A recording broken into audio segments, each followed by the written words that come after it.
தமிழகத்தின் சேலம் மாவட்டத்தில் அமைந்துள்ள புகழ்பெற்ற சுற்றுலா தலமான ஏற்காட்டில் வார விடுமுறை மற்றும் கோடை விடுமுறை காரணமாக சுற்றுலா பயணிகள் குவிந்துள்ளனர். ஏழைகளின் உதகை என்று அழைக்கப்படும் ஏற்காட்டில் தற்போது நிலவும் இதமான காலநிலையை அனுபவிக்க சுற்றுலா பயணிகள் வந்த வண்ணம் உள்ளனர். தமிழகத்திலிருந்து மட்டுமின்றி அண்டை மாநிலங்களான ஆந்திரா, கேரளா மற்றும் கர்நாடகா ஆகிய பகுதிகளில் இருந்தும் ஆயிரக்கணக்கான சுற்றுலா பயணிகள் தங்கள் குடும்பத்தினருடன் ஏற்காட்டில் குவிந்துள்ளனர்.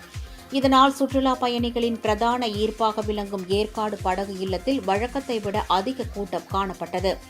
படகு சவாரி செய்ய சுற்றுலா பயணிகள் நீண்ட வரிசையில் வெகுநேரம் காத்திருக்க வேண்டிய நிலை ஏற்பட்டது.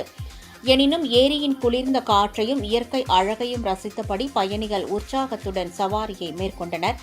அண்ணா பூங்கா, ரோஜா தோட்டம், லேடி சீட், கிள்ளியூர் நீர்வீழ்ச்சி போன்ற இடங்களிலும் சுற்றுலா பயணிகளின் கூட்டம் அதிக அளவில் காணப்படுகின்றனர்.